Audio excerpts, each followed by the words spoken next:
नमस्कार मंडळी. मी डॉक्टर ज्योती रहाळकर. मी राजश्री ताम्हणकर. आम्ही दोघी मिळून शब्द सुरांची गुंफण ह्या आमच्या भागामध्ये तुमच्या सगळ्यांचं खूप खूप स्वागत करतो. आज महाशिवरात्र अर्थात भगवान शंकराच्या चिंतनाचा दिवस. असं म्हणतात की देवाचं चिंतन खरं तर आपण सततच करत राहिलं पाहिजे, कारण नामाचं जे महात्म्य सांगितलंय तो एक परमार्थाचा उत्तम मार्ग आहे असं संतांनी आधीच आपल्याला सांगून ठेवलेलं आहे.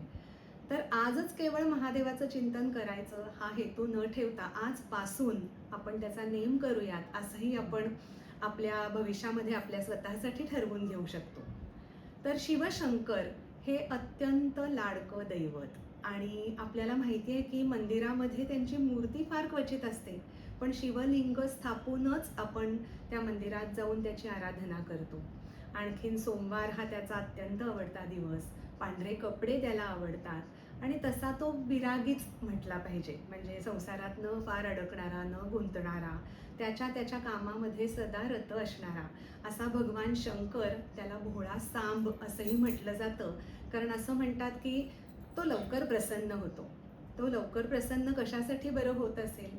कारण तो वाटच बघत असतो की मला कुणावरती कृपा करायला मिळेल, कोण खऱ्या अर्थाने माझी आराधना करतंय, कोण खऱ्या अर्थाने माझ्या जवळ यायचा प्रयत्न करतोय.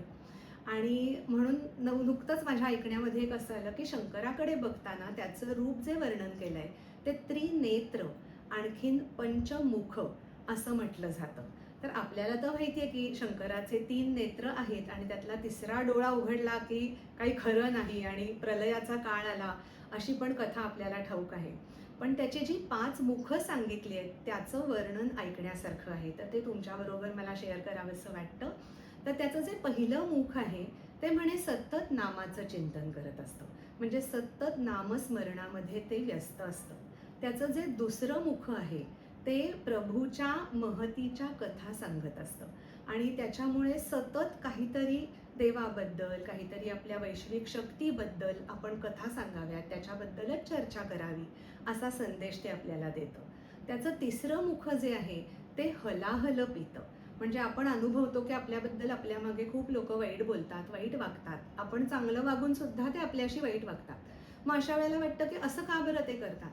पण शंकराचं हे तिसरं मुख आपल्याला हे शिकवतं की त्यांना हवं तसं त्यांना वागू दे, पण ते जे काही जहाल विष आहे ते तुम्ही प्राशन करा, म्हणजे ते तुम्ही धारण करा, पण जठरात जाऊ देऊ नका, ते कंठामध्येच ठेवा, म्हणजे ते आपल्या देहामध्ये विष पसरणार नाही आणि कंठामध्ये राहिल्यानंतर ते तिथेच स्थिर होईल.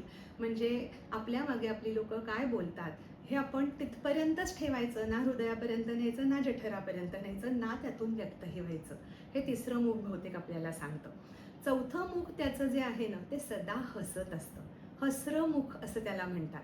म्हणजे सतत तुम्ही प्रसन्न चित्त असलं पाहिजे आणि ते तुमच्या चेहऱ्यावरून दिसलं पाहिजे असा संदेश आपल्याला त्याच्यातून मिळतो. आणि त्याचं जे 5वं आणि शेवटचं मुख आहे ते तुम्हाला मौन करायला शिकवतं, कारण ते मुख काहीही बोलत नाही. तर मौनाची शक्ती ही आपल्याला त्या मुखाकडून घ्यायला मिळेल. तर असे हे 5ही भाव जर आपण शिवशंकराच्या पंचमुखी अवतारातून आपल्यामध्ये आणायचा प्रयत्न केला तर मला वाटतं की जीव म्हणजे आपण आणि शिव म्हणजे शंकर, तर जीवाशिवाची भेट व्हायला वेळ नाही लागणार. आणि म्हणूनच शंकराच्या स्तुतीपर असलेली माझी एक कविता मी आता आपल्यासमोर वाचून दाखवते आणि त्याच्यानंतर राजश्री एक गाणं सादर करेल. तर ऐकूयात शंकर स्तुतीची कविता.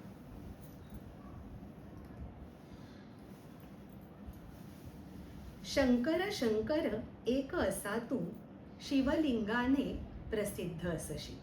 शंकर शंकर एक असा तू, शिवलिंगाने प्रसिद्ध असशी. मूर्त तुझी जरी ना सामोरी, मूर्त तुझी जरी ना सामोरी, शिवलिंगच ते असे मंदिरी. सर्प विळखा त्याच्यावरती, सर्प विळखा त्याच्यावरती, रेखीव नक्षी गंधाची ती. सर्प विळखा त्याच्यावरती, रेखीव नक्षी गंधाची ती. गुळगुळीत ती कृष्ण कातळी, शिवशंभो प्रतिकाकृती तवती. अखंड वाहे ऊर्जा त्यातून, अखंड वाहे ऊर्जा त्यातूनी, स्पंदनेती मनी उमटावी. अखंड वाहे ऊर्जा त्यातूनी, स्पंदनेती मनी उमटावी. एक वार हो जमेल ती तुकी श्वासांमधुनी भरून घ्यावी. वा. लहरींची ती पुंजी अवघी, लहरींची ती पुंजी अवघी, किती घेतली उरते तरीही. लहरींची ती पुंजी अवघी, किती घेतली उरते तरीही. म्हणून शंकरा असे वाटते, तूच प्रेरणा तूच रे शक्ती, तूच प्रेरणा तूच रे शक्ती. धन्यवाद. तर ह्याच्यानंतर आपला कार्यक्रम अर्थातच शब्द सुरांची गुंफण म्हणजे एक कविता आणि एक गीत. तर अत्यंत प्रसिद्ध आणि आपण सर्वश्रुत असलेलं हे पुढचं गीत राजश्री आपल्यासमोर सादर करते. ऐकूया तिच्याकडून.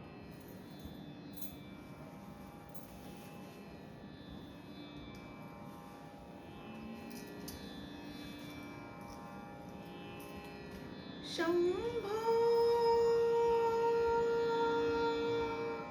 शंभो शंकरा करुणा करा जग जागवा.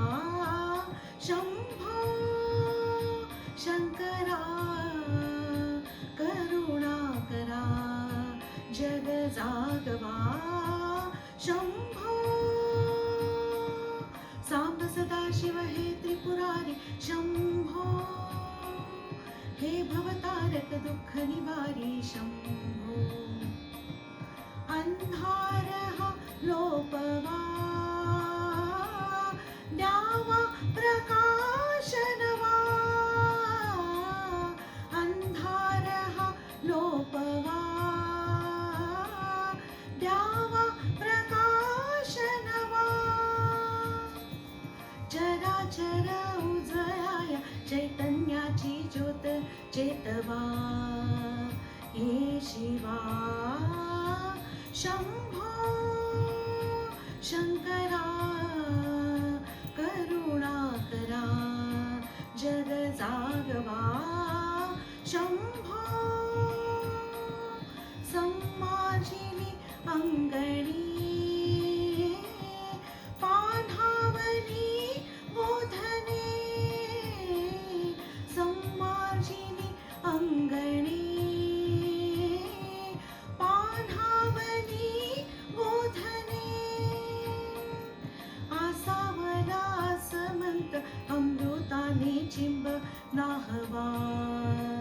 हे शिवा शंभो शंकरा करुणा करा जग जागवा. शंभो तू आपदा वारणारा, तू दुःखिता तारणारा. तू आपदा वारणारा, तू दुःखिता तारणारा. होई कृपावंत विश्वातले यात अभयंकरा शांतवा. हे शिवा शंभो सांब सदाशिव हे त्रिपुरारी. शंभो शंभो हे भवतारक दुःख निवारी. शंभो कैलास राणा शिवचंद्रमौळी फणींद्र माथा भ्रुकुटी झळाळी. कारुण्य सिंधू भव दुःखहारी, तुझ वीण शंभो मज कोण तारी. शंभो शंभो शंभो. क्या बात आहे. खूपच सुंदर गीत होतं आणि शंकराचं किती छान वर्णन त्याच्यामध्ये केलं होतं आणि मला खात्री आहे की तुम्हाला हे गीत नक्की आवडलं असणार आहे. आणि महाशिवरात्रीची सुरुवात आपण ह्या कार्यक्रमाबरोबर करतोय ह्याचा आम्हालाही दोघींना विशेष आनंद होतोय आणि तुम्ही सगळे पण आमच्या आनंदामध्ये सहभागी झालात ह्याचा एक वेगळा आनंद आम्हाला मिळतो आणि तीच ऊर्जा आणि तीच प्रेरणा आमच्यासाठी असते. तर शब्दसुरांची गुंफण असा हा कार्यक्रम घेऊन वेळोवेळी वेळप्रसंगी आम्ही तुमच्यासमोर येतच राहू आणि कार्यक्रम ऐकलात तो तसाच पुढे शेअर करायला विसरू नका. एखादा छोटासा लाईक, एखादी सजेशन, एखादी कमेंट ती केली तरी देखील चालणार आहे. तर सगळ्यांना धन्यवाद आणि स्टे ट्यून्ड. पुढच्या कार्यक्रमात पुनश्च भेटू. नमस्कार. नमस्कार.